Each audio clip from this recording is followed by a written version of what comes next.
안녕하세요. 맥키네지의 투자 클럽입니다. 자, HLB 홈페이지에 가면 이 당사 임상 결과 관련해서 악의적인 찌라시에 관련해서 답변 내용 관련되는 게시판 내용이 올랐는데 이 부분 같이 살펴봐 드리도록 하겠습니다. 자, HLB 홈페이지에 들어가시게 되면 지금 오늘 한 오후에 3시 넘어서 이 부분이 올라왔어요. 회사 입장 답변 내용이 한 8쪽 정도의 PDF 파일로 올라왔는데요. 최근에 보면 이제 누군가에서 작성 배포된 아래의 글들이 마치 전문가의 의견인 양 퍼지고 있다. 시장을 현혹함으로써 주주들의 어떤 피해가 기결되고 있는 실정이다. 어떤 사안에 대해서 다양한 어떤 견해를 있을 수 있고 그게 어떤 목적으로 작성된 자료라도 그 부분은 존중한다. 하지만 글의 내용으로 해서 주주들이 이제 피해를 입게 된다든지 국제 무대에서 대단한 찬사를 받은 기업의 성과가 폄하되는 어떤 사안의 글들을 충분한 근거도 없이 회사의 견해도 묻지 않은 채 작성하고 유폐하는 것에 대해서 굉장히 유감스럽게 생각한다. 이렇게 표명했죠. 그래서 다양한 견해의 어떤 표명은 있을 수 있으나 신중하고 객관적이어야 된다. 이렇게 이야기하고 회사가 그래서 인터넷상에서 돌고 있는 이 악의적인 찌라시 전문을 공개하고 여기에 대해서 하나하나 반박을 하는 어떤 부분들 정확한 팩트 관련해서 부분에서 알린다. 이렇게 내용이 들었고 자, 이 부분이 나왔는데 이 부분들을 저도 지금 금방 봤는데요. 같이 한번 살펴보는 시간을 가지겠습니다. 그래서 내용이 8쪽입니다. 이번에 HLB는 S마켓에서 이 병용 관련되는 부분의 어떤 이야기를 하면서 정말 그 OS 값이 올라갔는데 어제도 제가 이제 그 켈리 교수인가요? 그 이야기를 하면서 이런 이야기를 드렸죠. 이분이 이제 아스트라제네카라든지 브리스톨 마이어스라든지 이런 면역 감문 억제제 쪽 어떤 부분에서 임상도 2020년부터 참여를 했고 그 동일한 결과를 가지고 조금 좀 치우친 이야기 그리고 본래 이분이 했던 리보세라님이 굉장히 효과를 보이고 있는 그 콜드 튜머가 핫 튜머로 가는 이 부분에 대해서는 좀 언급이 없고 그냥 단순히 백데이터 형태로 이제 비교했던 부분들이 조금 나왔던 부분이 사실 좀 아쉬운 부분이 있다 말씀을 드렸는데 이런 차원에서 이제 또 이 임상 결과를 가지고 찌라시가 돌았다는 거죠. 한번 그 내용들 한번 보겠습니다. 그래서 이제 이 빨간색 글이 이제 회사가 이제 구체적인 팩트 관련되는 부분의 답변이고 나머지 부분이 이제 돌고 있는 내용이죠. 그러니까 찌라시가 굉장히 내용이 길다 이게 보겠죠. 자, 보면 이렇습니다. FDA 출신이건 뭐건 LB 측 임상 관계자 얘기는 지극히 편향될 수밖에 없는 얘기다. 메지온을 예를 들어서 이제 이야기하는 거죠. 메지온이 이제 임상이 좋았다 했는데 임상이 이제 결과적으로 보면 조금 이제 잘못된 어떤 부분에 살해되듯이 이런 어떤 이제 거짓말도 서슴지 않고 있다. 근데 회사가 이렇게 이야기했죠.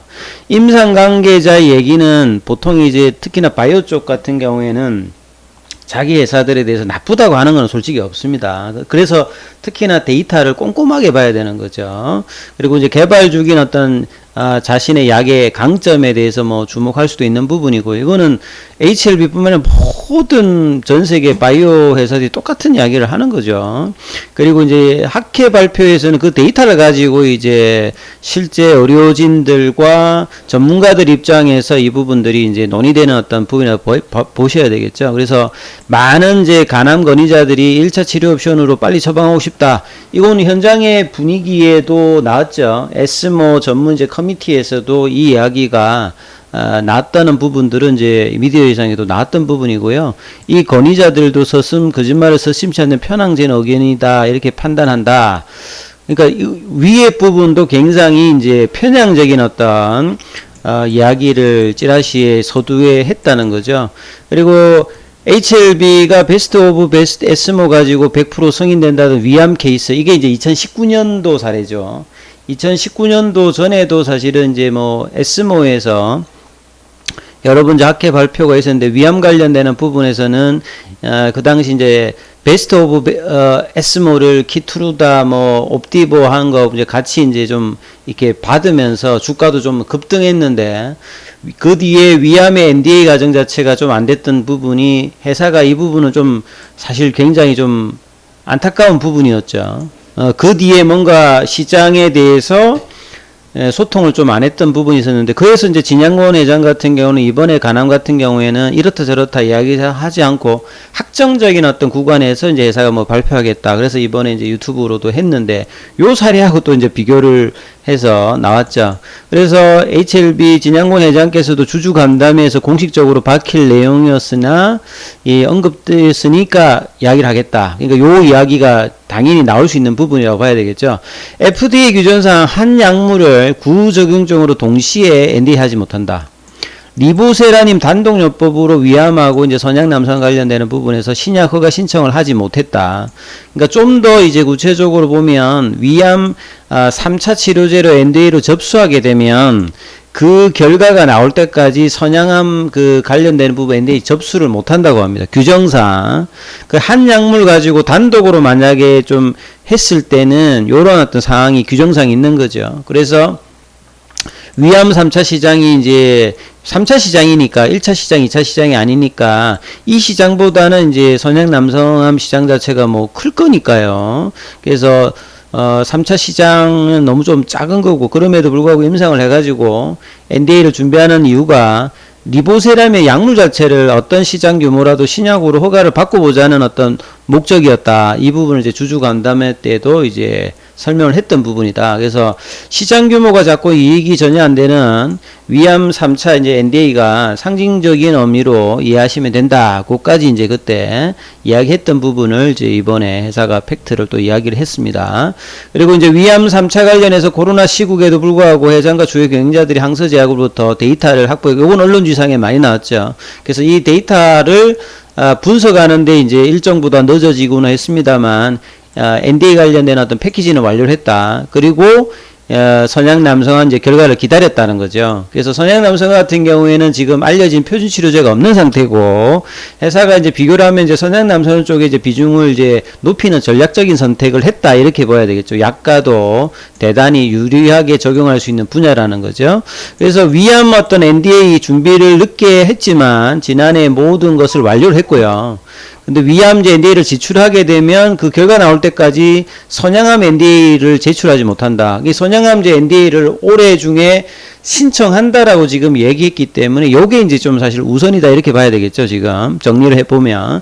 그래서 선양암 임상 결과가 NDA가 가능하겠다는 수준의 데이터가 지금 나왔단 말이죠.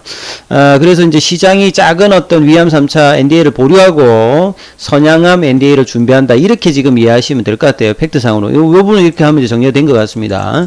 그리고 이제 의사결정은 전략적인 수준으로 이제 뭐 해야 되는 거니까요. 너무나 이제 뭐 당연한 어떤 결정이다. 그래서 위암 3차에서 NDA도 못하는데 사장되었다. 이런 어떤 견해는 FDA 업무에 대한 이해 부족이다. 그래서 회사의 어떤 주요 의사결정에 대한 이해가 없는 편향된 견해라고 이제 회사가 이제 밝힌 겁니다. 그래서 이 부분에 대한 오해는 이제 충분히 회사 발표로 이해가 될 것 같습니다. 그래서 선양암과 간암도 동시에 이제 NDA가 못하는 거 아니냐. 그러면 선양암은 리보세라님 단독이고요. 간암은 이제 캄넬리즘하고 병용이잖아요. 그래서 동시가 가능합니다. 그래서 현재 동시에 이제 두 개 NDA가 진행되고 있다. 이렇게 보시면 돼요. 그래서 회사가 발표했듯이 퍼스트 인 클래스로 선양암, 베스트 인 클래스로 간암, 이렇게 두 가지를 내년에 이제 목표로 한다. 이렇게 이해되면 되겠죠. 이와 같은 이유로 객관적으로 NDA 불허 가능성이 상당히 있고, 승인이 되더라도 추가 임상 요구 뭐 이런 시간이 걸린다. 요런 부분에서 이제 반박을 이제 제대로 팩트 사실을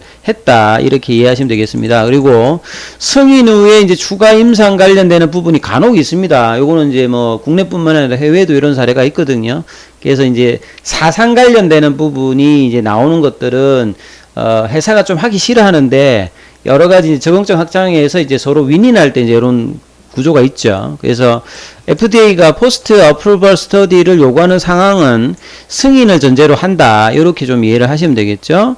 그래서 지금부터는 주장하시는 분이 NDA 불허 가능성으로 뭐 이렇게 7가지인가요? 이렇게 했던 부분에서 반박을 하는 겁니다. 첫째, 인종 프로파일의 극단적 치우침. 요 부분은 이제 켈리 교수가 이야기할 때도 이 백인의 비율이 이제 뭐 키투르드하고 이제 램바티닌 같은 경우에는 좀 많았고, 이 캄넬리주만과 리보시놀 변형 같은 경우에는 이 부분이 좀 차이가 난다 이렇게 이야기를 했잖아요. 그래서 이제 그 내용이 이제 또 여기에 보면 나와 있거든요. 그래서 랜더마이즈드 스타디 관련되는 부분에 대한 이해를 제대로 못했다. 그래서 비아시아권에서도 이제 동일한 비율로 나노 대조군과 비교하는 것이 중요하다. 이렇게 지금 회사가 이야기를 하는 겁니다. 그게 무슨 말이냐면요. 그 항서제약이 이제 이 중국 승인을 이상을 데이터를 가지고 이제 삼상에서 FDA 부분에 이제 승인을 해줬지 않습니까? 신약 개별이 어떤 특정한 국가의 그 결과 양념 뿌리면 되는 것인지요. 임상 시작 전부터 이제 비아시아권에 대한 비율에 대해서는 FDA 미팅을 통해서 이 조언을 받고 시행했다. 이 이야기를 여러 번 했는데 이 부분에 대해서 이제 이 찌라시에 대해서는 무시를 하고 있죠. 비아시아권에 대한 어떤 비율에 대한 명시적인 규정은 없으나 통상적인 FDA 내부에서는 코카시안의 어떤 적정 참여 비율이 20% 내외로 보고 있다. 그래서 아시아인의 어떤 비중이 다소 높은 것은 임상 도중에 FDA 어떤 권고를 이제 받아들여 협의를 수정하고 완료한 상태다. 그러니까 이 부분들은 지금 특별히 지금 FDA하고 뭐 조율 없이 진행된 부분이 아니니까 이 부분도 찌라시 내용과 이제 팩트 체크를 해보면 좀 차이가 있다. 이렇게 이야기를 하는 거죠. 그 다음에 찌라시에서는 FDA가 이를 용인할 가능성이 없다. 이렇게. 그러니까 이제 이런 어떤 편협된 어떤 그 임상 결과를 가지고 FDA가 이걸 하겠냐. 그래서 FDA 근무 경험이 많은 어떤 부분에 이런 견해를 한번 물어보면 어떨지, 답변할 가치도 없는 거 아니냐 이렇게 답을 듣게 될 것이다. 전인종 효과가 있는 것으로 언론 플레이를 하지만 지금 데이터로는 어떤 객관적 근거는 절대적으로 제시할 수 없다. 이 부분에서 회사는 FDA와 이제 프로토콜을 협의하고 중간에 지속 논의하면서 진행된 다국가 임상이죠. 13개국에 600명 가까이 했는데 세계적인 어떤 임상을 담당하는 이제 CRO 관련되는 부분이 진행한 임상인데요. 건의 있는 에스머학계에서도 인정하는 어떤 방식으로 통용되는 방식으로 분석한 데이터가 이 통계적 위성을 입증한 것이 객관적인 증거가 아니면 뭐겠습니까? 그러니까 결국 학회에서 발표하는 걸로 데이터가 좋으냐 나쁘냐를 보통 결정을 합니다. 그래서 학회 발표가 중요한 것이죠. 그래서 FDA 측과 협의해서 허락받은 것이라고 헛소리를 하는데 프리-NDA에서 임상 환자의 인구 구성의 비율까지 미리 협의하고 허락받지 않는다. 이렇게 좀 찌라시에 나와 있죠. 근데 이제 임상 3상 프로토콜은 반드시 FDA 리뷰를 거쳐 진행합니다. 그러니까 이제 2019년도에 이상의 중국 데이터를 가지고 그 아주 드물게 삼상을 이제 허가를 해줄 때 그냥 해준 게 아니고요. FDA의 어떤 리뷰를 거쳐서 지금 진행을 했다. 그 인종별 환자 구성에 대한 명문화된 어떤 규정이 없기에 FDA 협의를 통해서 적절성을 검증받고 이제 진행할 수밖에 없기 때문에요. 딱 얼마까지 해야 된다. 이런 규정이 있으면 협의를 안 해도 됩니다만 그런 규정이 명문화된 게 없기 때문에 협의 과정에서 이렇게 해서 이제 임상 프로토콜을 짰다. 이렇게 봐야 되겠죠.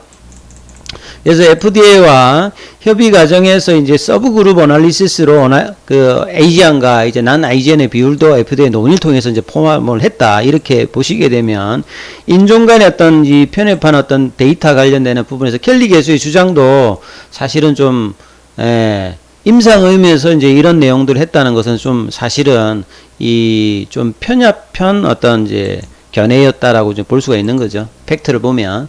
그리고 또 이제 FDA가 인종 구성의 한쪽으로 치우치지 않게 해야 되는 어떤 기본적 원칙을 상기시킬 뿐이다. 미국이 이제 다국적 인종이었잖아요. 그래서 이제 모집단에 가깝게 해야 되는 게 임상단의 기본적인 어떤 책무고, 근데 아시아권의 비중이 한자의 10%고 나머지 절반은 백인이고 나머지는 히스패닉이다.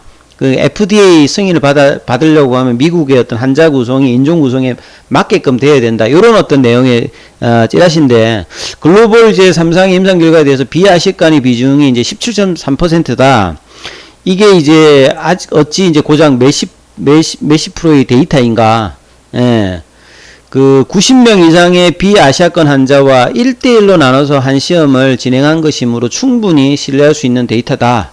그래서 이 찌라시에 나온 어떤 사람의 얘기대로 FDA가 이제 기존 논리에 따라서 비아시아권 어떤 데이터를 추가를 만약에 한다고 하면 이 부분은 이제 추가로 이제 하면 되는 거죠. 그래서 이번에 이제 그 상반기에 중국 쪽 관련되는 이제 신틀리맘인가요? 거기는 100% 이제 중국인 데이터로 할 수 없다. 이 내용하고 이제 연결시켜서 이제 찌라시의 내용인데 회사가 반박은 분명히 좀 이렇게 나왔고, 삼성의 프로토콜은 다 이제 협의를 해서 진행했기 때문에 특별히 지금 문제가 없다는 부분들을 계속 이제 반박을 하고 있습니다. 그리고 둘째 관련되는 부분에서 나왔던 부분들, 자, 이 부분을 보시게 되면 인종 프로파일도 이제 심각한 문제지만 중국 내 이제 임상 관련되는 어떤 비중이 절대적이다.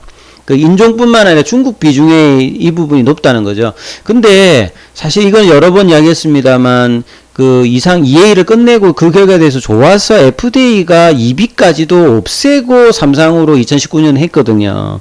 그래서 이 부분들은 그 당시에 어떤 내용을 보게 되면 이거는 이제 찾아보면 다 나와 있는 내용이거든요. 2019년도에. 그래서 FDA 이제 동의를 통해서 진행한 임상이라는 거죠. 그래서 신틀리맘이 이제 이게 이제 중국 환자가 대부분이어서 이제 플라시보로 해서 그리고 이제 여긴 또 프라이머리 엔드 포인트가 OS 값도 아니었어요. 그러니까 여러모로 이제 데이터 값이나 임상에 이걸로 이제 실패한 거하고 이제 연결해서 사실 왜곡을 하면 안 된다는 거죠. 그래서 FDA가 또 어드바이저리 커미티로 넘겼고 여기에 어떤 내용들 그래서 중국 환자와 미국 환자에서 환자 효과가 유사하게 나타난다는 것을 입증할 만한 데이터가 부족했기 때문이다. 그 당시는 이제 데이터가 이제 뭐 신틀리만 같은 경우는 그런 상황인데 이번 이제 HLB 입장에서 이런 상황이 아닌 거죠.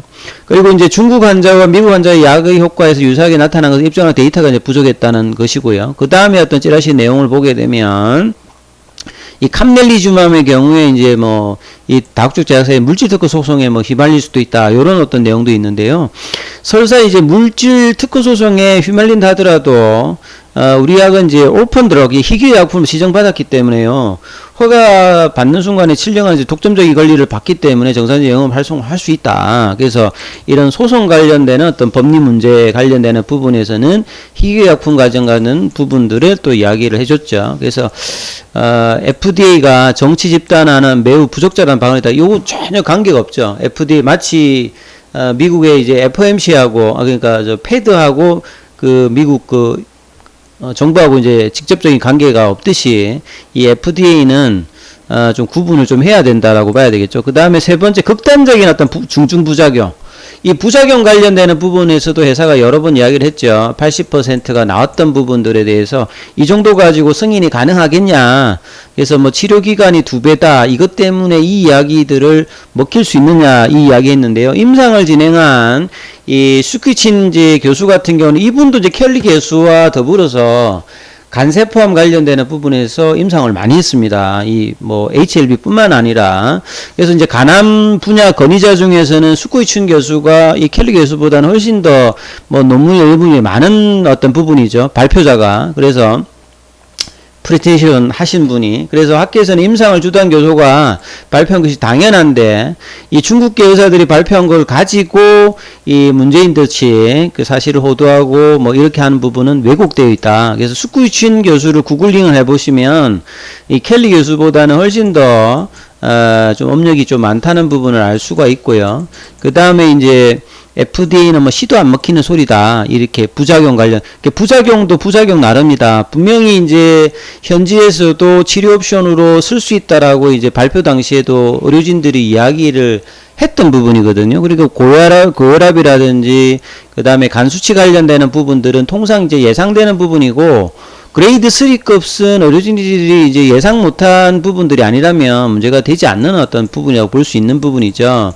그래서 심지어는 이제 뭐 찌라시에 보면 약이다는 독약에 가깝다. 소라페님은 50%고 이제 렘미바 키트루다는 40%대인데 80%가 말이나 되느냐. 요렇게 있는죠. 근데 만약에 이게 독약이었으면 OS 값이 22개월 정도가 나올 수가 있겠습니까? 그래서 Q&A 시간에 이제 이런 어떤 이제 발표 뒤에 그 무조건 이제 문제점을 가리기 위한 거라고 생각하시면 안 되고요. 당연히 어떤 데이터 관련해서 이제 그 물음이 나왔다 이렇게 보면 되겠죠. 그 다음에 이제 오픈 라벨 관련되는 부분은 여러 번 나왔던 부분이죠. 이제 이 오픈 라벨 관련되는 부분은 이제 임상에서 이제 더블 브라 이중 맹금보다는 이제 데이터가 조금 이제 떨어진다라고 보통 알려져 있는데, 요거는 이제 사실은 이제 비교 대상이 이제 넥사바 단독으로 진행되는 거기 때문에 뭐 이게 오픈 라벨을 이중 맹금을 하더라도 이거는 뭐 당연히 이제 구별이 가는 부분이라 봐야 되겠죠. 그래서 간암 표주제로 이제 비교되고 있는 아바스틴 티센트릭도 오픈 라벨로 진행되었습니다. 예, 그때도 이게 대비해서 이제 넥사바랑 진행되었는데요. FDA 심사 과정에서 논란이 되지 않았던 부분이거든요. 그래서 이 부분에 대한 것도 특별히 문제가 없고요. 다섯째, 이제 대조건 설정 OS 가대 포장. 자, OS를 강조한다라고 했는데 OS 값이 그만큼 중요하죠. 1차 지표였으니까요. 그리고 이제 삼상 IND 승인을 받았을 때 2019년 당시 이제 허가받은 게 소라페닌밖에 없었습니다. 그러니까 이제 그 렘미바라든지 그 뒤에 이제 아바스틴과 티센트릭이 나오기 전에는 이제 그 바이엘의 소라페닌밖에 없으니까 유일한 어떤 비교 대상이 소라페닌이었기 때문에 이 약품을 대조군으로 쓴 거였고요. FDA도 동의하는 또 상황이죠. 2019년 당시에 보면, 자, 이 부분은 이제 그 당시의 상황으로 보게 되면 당연한 어떤 이제 임상 프로토콜 상의 이야기고요. 여섯 번째가 희귀의약품이라고 신속 절차 관련되는 부분 이야기를 하는데, 통상적으로 어제도 이제 기사 나왔듯이 FDA 심사 과정이 12개월인데 NDA 신청을 하게 되면 이제 프라이어티 이제 리뷰, 희귀의약품 관련되는 부분으로 선정되어 있으면 프라이어티 이제 리뷰를 그 신청을 하게 되면 이걸 돈을 받든지 기간을 단축시킬 수 있거든요. 그래서 이 어떤 리뷰 결과가 받아지면 8개월 만에 심사가 마치게 된다. 이 부분들도 좀 FDA 규정을 보면 알겠죠. 그 다음에 일곱 번째 이제 마지막으로 나오는 게 두 약물 모두 이제 FDA 미승인 약물이죠. 그래서 아바스틴 티센트릭은 이제 승인받은 약물에 병행했는데 이 부분에 대한 이야기에서 두 약물이 아직 승인을 받았지 않았지만 FDA와 커뮤니케이션 하면서 두 약물을 하나의 패키지로 하여서 NDA 신청을 하는 것을 동의를 받았다고 합니다. 그러면 이제 각각 안 해도 되니까 그 리보세라님은 NDA를 하고, 그래서 캄넬리주망은 VLA로 이제 신청을 하더라도 같은 부서에서 하나의 사안을 리뷰하는 것에 FDA 합의가 되어 있다. 그래서 이 과정이 있기 때문에 내년에 1분기에 하는 거고, 선약 남성화를 이제 NDA를 먼저 하는 거죠. 이런 절차들이 좀 시간이 걸릴 것 같으니까. 요렇게 이해하시게 되면 지금 최근에 이제 뭐 신문기사라든지 그 다음에 논란이 되고 있는 부분에서 팩트체크를 회사가 확실하게 지금 해준 것 같습니다. 그래서 주주들이 저도 지금 금방 보고 지금 바로 지금 영상을 올리는 건데요. 그동안 이야기했던 부분, 그 다음에 유튜브에서 제가 켈리 교수의 어떤 이야기들을 하면서 이분이 평소에 주장했던 거하고 좀 다르게 이번에 또 이야기를 했던 부분이 있잖아요. 그 어떤 내용들 참조하시면 충분히 되니까 이 부분 좀 참조해서 투자의 어떤 반응에 삼으셔야 될 것 같습니다. 일단 여기까지 하겠습니다.